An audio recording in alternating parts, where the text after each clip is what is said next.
गांव में तो सब जगह अकाल की परिस्थिति हो गई है। लगता नहीं कि अब इस गांव में ज्यादा दिन रुकना उचित होगा। काम के लिए बाहर गांव तो जाना ही पड़ेगा। भूषण काम की तलाश में दूसरे गांव की ओर निकल पड़ता है। चलते चलते वह विजयपुर गांव में आ जाता है। वहां उसका रहने का कोई ठिकाना नहीं था और उसके पास कोई काम भी नहीं था। चलते चलते वह एक अमीर किसान जगत सेठ के पास आ पहुंचता है। सेठ जी, मैं भूषण दूसरे गांव से आया हूँ। हमारे गांव में अकाल की परिस्थिति हो गई है। लोगों के खेत सूखे पड़े हैं। गांव में बूंद बूंद पानी के लिए लोग तरस रहे हैं। अगर मुझे आपके पास कुछ काम मिल जाएगा तो बहुत कृपा होगी बड़े भाई। अरे रे, लगता है तुम्हारी हालत बहुत खस्ता हो गई है। ठीक है, वैसे मेरे पास एक काम तो है, पर लगता नहीं कि तुम वो कर पाओगे। सेठ जी, आप चिंता ना करें। मुझे आप कोई भी काम दे सकते हैं। मैं वो काम पूरी मेहनत और ईमानदारी से करूंगा। अच्छा ठीक है भूषण, तो कान खोल कर सुन लो। मेरे पास 50 गायें और 50 भैंसें हैं। तुम्हें हर रोज उन जानवरों का गोबर निकालना होगा और रोज सुबह शाम उन्हें चारा पानी देना होगा। महीने के आखिर में तुम्हें इस काम के लिए 200 रुपए मिलेंगे। और हाँ, 2 वक्त का खाना भी हमारी तरफ से मुफ्त दिया जाएगा। बोलो, क्या तुम ये काम कर पाओगे? अरे बाप रे, 50 गाय और भैंसों को संभालना आसान काम नहीं है। पर अब मैं कुछ कर भी तो नहीं सकता और ऊपर से सेठ जी 2 वक्त का खाना भी दे रहे हैं। ठीक है सेठ जी, मैं ये काम कर लूंगा, पर एक विनती है। हाँ बोलो भूषण, क्या बात है? सेठ जी, अगर आपको समस्या ना हो तो क्या मैं आपके गायों के साथ गौशाला में रह सकता हूँ? सेठ जी, मैं इस गांव में नया हूँ। मेरा रहने का कोई ठिकाना नहीं है। जग्गा सेठ थोड़ी देर तक सोचता है और भूषण को ऊपर से नीचे तक देखने के बाद उससे कहता है, ठीक है भूषण, तुम गौशाला में रह सकते हो। जी धन्यवाद सेठ जी। तब से भूषण गौशाला में रहकर अपना काम करने लगता है। वह रोज जल्दी उठकर गाय और भैंसों का गोबर निकालता, उन्हें चारा डालता और समय पर पानी भी पिलाता था। हर रोज भूषण अपना काम ईमानदारी और पूरी मेहनत से करता था। जगत सेठ को भी भूषण का काम बहुत पसंद आने लगा, क्योंकि वह अपना काम सफाई से करता था। एक दिन जगत सेठ भूषण को बुलाकर उससे बोलता है, भूषण, मुझे तुम्हारा काम बहुत पसंद आया है। तुम गाय और भैंसों का अच्छा ख्याल रख रहे हो, इसलिए दूध की गुणवत्ता भी बढ़ गई है और गायें पहले से ज्यादा दूध भी दे रही हैं। इसलिए मैं आज से तुम्हारी तनख्वाह बढ़ाकर पूरे 400 रुपए कर रहा हूँ। आपका बहुत बहुत धन्यवाद सेठ जी। कुछ दिन ऐसे ही बीतने लगते हैं। भूषण जगत सेठ के पास बहुत मेहनत और ईमानदारी से काम करता है। धीरे धीरे भूषण के पास अच्छा खासा रुपया जमा हो जाता है, जिससे वह अपने लिए छोटा सा रहने लायक एक कुटिया बनवा लेता है। उस गौशाला में सोकर तो नाक से गोबर की गंध अभी भी नहीं जा रही। अब आखिरकार मुझे अपने घर में चैन से सोने को तो मिलेगा। तब से भूषण जगत सेठ के पास गौशाला में काम करने आता और 2 वक्त का खाना खाकर अपने घर सोने के लिए चला जाता था। कई साल ऐसे ही बीत जाते हैं। भूषण की मेहनत के कारण उसके पास अच्छा खासा रुपया जमा हो जाता है। एक दिन भूषण जगत सेठ से बोलता है, सेठ जी, आजकल गांव में चोरी की समस्या बहुत बढ़ गई है और मेरे पास कुछ रुपए भी जमा हैं जो मैंने अपने घर में रखे हुए हैं, पर मुझे उन पैसों की चोरी की चिंता हो रही है। आपको तो पता है कि मैं दिन भर आपके पास ही काम करता हूँ और सिर्फ रात में ही घर सोने जाता हूँ, इसलिए मुझे रोज उन पैसों की चोरी की चिंता सताती है। हाँ भूषण, तुम बात तो बिल्कुल सही कह रहे हो। आए दिन गांव में नए नए चोरी के किस्से सामने आ रहे हैं और दिन भर तो तुम्हारा घर खाली ही रहता है, तो चोरी होने की संभावना तो जरूर है। जगत सेठ थोड़ी देर सोचता है और फिर भूषण से कहता है, देखो भूषण, ऐसे समय में तो गांव में एक ही जगह है जहां पर तुम्हारा धन सुरक्षित रह सकता है, और वो है जमींदार का घर। क्या जमींदार का घर? हाँ भूषण, इस गांव के जमींदार बहुत ईमानदार और दयालु हैं। ऐसा मैंने कुछ लोगों से सुना है और उनके घर पर बहुत सारे पहरेदार भी हैं, तो चोरी होने की संभावना बहुत कम है। तुम अपने पैसे उनके पास रख सकते हो। अच्छा, ऐसा है क्या सेठ जी? ठीक है, फिर आज ही मैं जमींदार जी से मिलकर बात करता हूँ और उन्हें अपनी समस्या बताता हूँ। उस दिन भूषण जमींदार जी के घर उनसे बात करने जाता है। तुम रुको, कहाँ अंदर आए जा रहे हो? वहीं रुक जाओ। जी, मुझे जमींदार जी से मिलना है। मुझे उनसे कुछ काम है। क्या काम है तुमको उनसे? मुझे जरा बताओ। जी, मुझे कुछ पैसे रखवाने थे उनके पास, यही काम के लिए आया था मैं। अच्छा ठीक है, तुम अंदर जा सकते हो। नमस्ते जमींदार जी, मैं भूषण जगत सेठ के यहाँ काम करता हूँ। कुछ साल पहले ही मैं दूसरे गांव से यहाँ आया हूँ। अच्छा भूषण, बोलो तुम्हारा क्या काम है मेरे पास? जमींदार जी, मैं सालों से जगत सेठ के पास काम कर रहा हूँ और मैंने कुछ रुपए भी जमा कर लिए हैं। पर बात यह है कि गांव में चोरी की समस्या बहुत बढ़ गई है, तो मुझे अपने रुपए घर में रखने से डर लग रहा है। अच्छा, कितने रुपए जमा किए हैं तुमने? जमींदार जी, यही कोई 5 से 6 हजार रुपए होंगे मेरे पास। वाह, ये तो बड़ी रकम है। मैंने आपकी ईमानदारी के बारे में लोगों से बहुत सुना है, इसलिए मैं अपनी रकम आपके पास कुछ वक्त के लिए रखने आया हूँ। हाँ भूषण, तुमने बिल्कुल सही सुना है। तुम्हारी रकम मेरे पास पूरी तरह से सुरक्षित रहेगी। तुम अब चिंता ही छोड़ दो, मैं सब देख लूंगा। भूषण अपने पैसों की थैली जमींदार को दे देता है। ये पूरे 5,800 रुपए हैं, आप गिनकर देख लीजिए। गिनने की क्या जरूरत है? तुम तो जगत सेठ के आदमी हो, मुझे तुम पर पूरा विश्वास है। जमींदार जी, आपका बहुत बहुत धन्यवाद।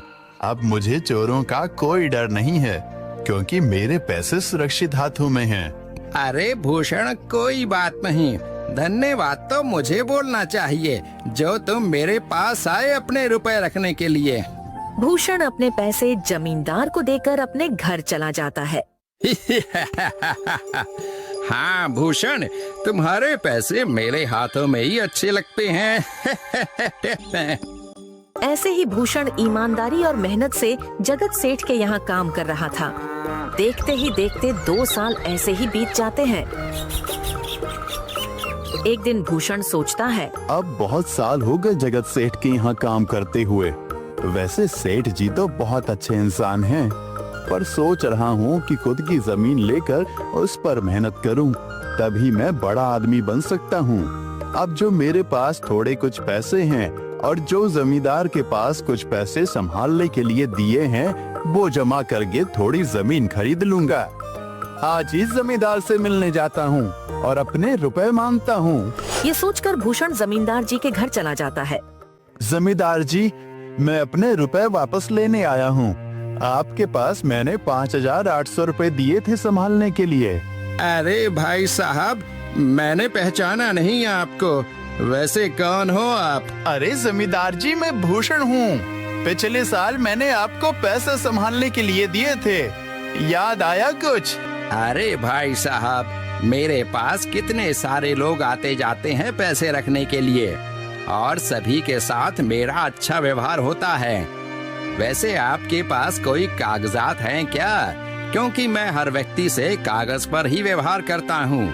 किसने कितने पैसे दिए, किसके कितने पैसे रखे हैं, सबका व्यवहार रहता है मेरे पास। जमींदार जी, ये आप क्या बात कर रहे हैं? आपकी ईमानदारी देखकर ही मैंने आपको पैसे दिए थे संभालने के लिए, और आप अब ऐसी बातें कर रहे हैं। कृपया करके मेरे पैसे मुझे वापस कीजिए।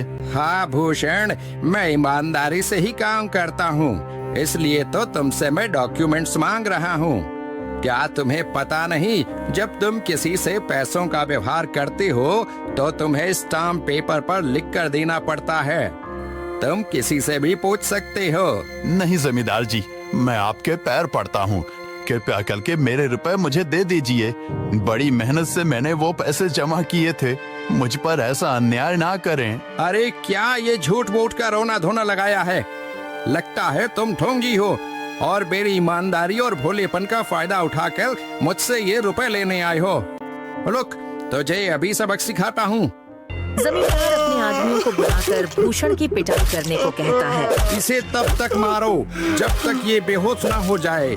इस 2 कौड़ी के आदमी ने मेरी ईमानदारी पर सवाल उठाया है, इसे छोड़ना मत। जमींदार के आदमी भूषण को डंडे से खूब मारते हैं। फिर भूषण दुखी होकर अपने घर चला जाता है। भूषण के शरीर पर घाव के निशान स्पष्ट दिखाई दे रहे थे।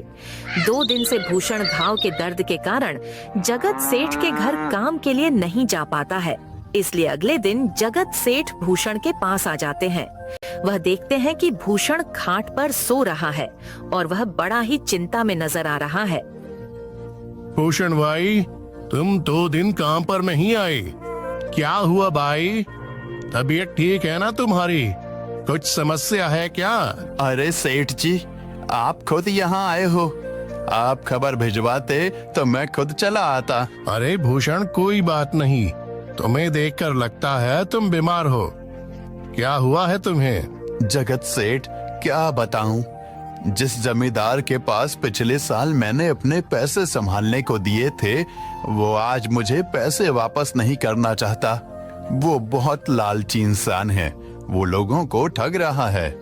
और जब मैंने बाद में गिड़गिड़ाना शुरू किया तो उसने डंडे से मार मार कर मेरी पिटाई करवा दी और मुझे वहां से धक्के मार कर निकाल दिया। अरे बाप रे, ये तो बड़ा ही गंभीर विषय है।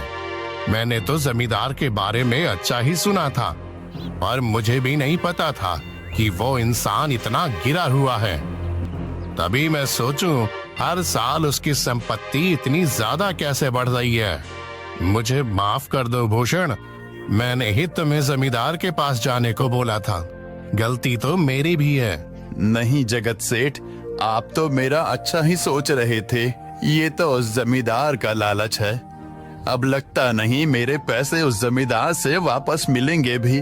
भूषण, मेरे पास एक तरकीब है जिससे मैं तुम्हारे पैसे तुम्हें वापस दिला सकता हूँ। जगत सेठ भूषण के कान में सारी तरकीब बताता है। ठीक है सेठ जी, हे ऊपर वाले, ये तरकीब कामयाब होने दीजिए। अगले दिन जगत सेठ बहुत सारे पैसों को एक सूटकेस में भरकर खुद जमींदार के घर जाता है।